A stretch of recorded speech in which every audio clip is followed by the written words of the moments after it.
Hi everyone, I'm glad that you're joining me for some moments of reflection. We'll continue our reading of Dr. Rachel Naomi Remen's Kitchen Table Wisdom, reading the story called Prayer. Please stay with us as we read the story and offer some reflections. A patient of mine who is very ill was recently told by his oncologist that there was nothing more that could be done for him. The physician then said, "I think you'd better start praying." For this doctor, prayer has become a kind of last resort, something to offer his patients when he runs out of ways to help them personally, when there are no more effective treatments. God has become his final referral. But prayer is not a way to get what we want to happen, like the remote control that comes with the television set. I think that prayer may be less about asking for the things we are attached to than it is about relinquishing our attachments in some way. It can take us beyond fear, which is an attachment, and beyond hope, which is another form of attachment. It can help us remember the nature of the world and the nature of life, not on an intellectual level, but in a deep and experiential way. When we pray, we don't change the world, we change ourselves. We change our consciousness. We move from an individual, isolated, making things happen kind of consciousness to a connection on the deepest level with the largest possible reality. And then the question, how did you become well, becomes more a question about mystery than about efficacy, a very different kind of question. At its deepest, prayer is a statement about causality.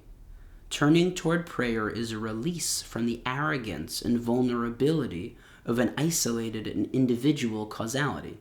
When we pray, we stop trying to control life and remember that we belong to life.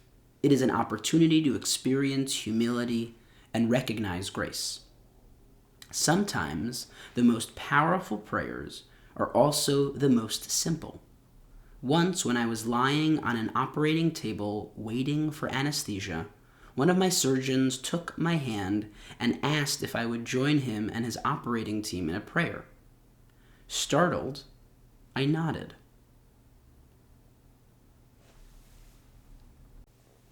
He gathered the team around the operating table for a moment of silence, after which he quietly said, "May we be helped to do here whatever is most right." This traditional American Indian prayer seems such a simple way of relinquishing ultimate causality. By means of it, in an operating room equipped with the latest technology, we were not alone in the house. The comfort my surgeon offered me was very genuine. I felt my fears about outcomes slip away and went under anesthesia, holding on to those few words with the deepest sense of peace. Like all genuine prayers, this prayer is a powerful way of embracing life, finding a home in any outcome, and remembering that there may be reasons beyond reason. Prayer is a movement from mastery to mystery. I used to pray for my patients. These days I pray for myself too. Sometimes I pray for compassion, but more often I pray for harmlessness, the great spiritual quality embodied in the Hippocratic Oath.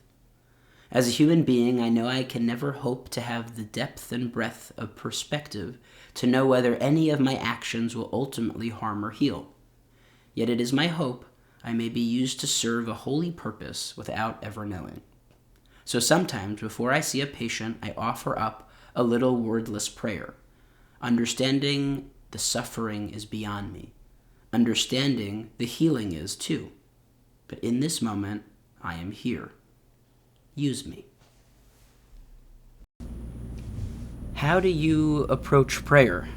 Is prayer something that is a part of your regular life? Or is it something that you connect to maybe only sporadically from time to time? This is a really wonderful story and reflection about prayer from someone who not only is a doctor and is aware of the efficacy, the ability to heal and to not to heal, but also someone who we know throughout all of these stories is a deeply spiritual person. I think for those of us who may not turn to prayer, these words might sound a little bit strange. What does it mean? I think prayer is about getting answers and results, about moving God in some way. But I think for those of us who are regular prayerers, those of us who regularly get in touch with a sense of prayer, I believe, and I guess I'll just speak for myself, that this is a more resonant form or way of describing prayer. Prayer is not about asking for things. I mean, it may be that you're asking for something, but it's not about seeing the world as transactional, seeing God as transactional. If only I ask for this, God, then give me this. I think for many of us, but again, I'll just speak for myself, it's about relinquishing attachment, as she says. It's about standing in a moment and experiencing a connection with God, experiencing your place in this world, and how powerless you are. It's not to say that you shouldn't pray, but it just changes. I think the more and more you pray, the more and more you may come to realize that, as Dr. Remen points out, we don't pray to change the world around us, but we pray to change ourselves.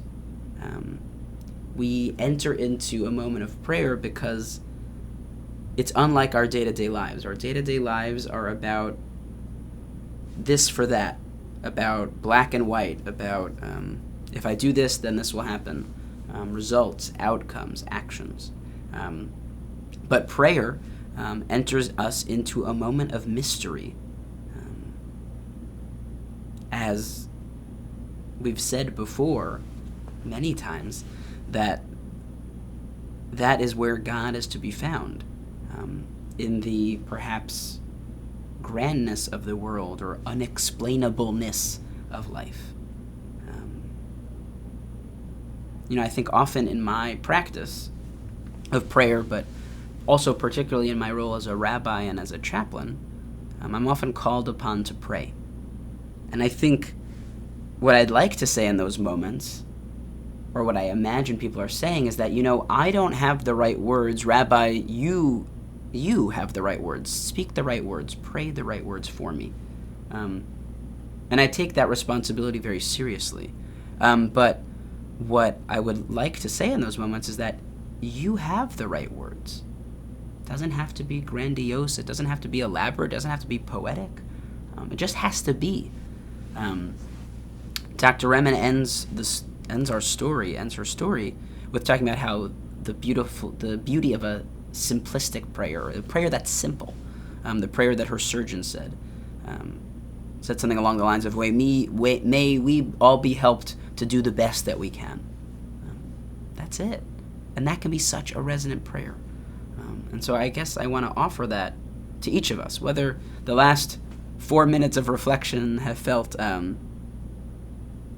it's not been something that you can connect to. It's not the way that you see prayer, or it seems a little bit out there. I guess what I would leave you with, and I hope that you take with you, is that prayer can be, and maybe perhaps is best when it's simple.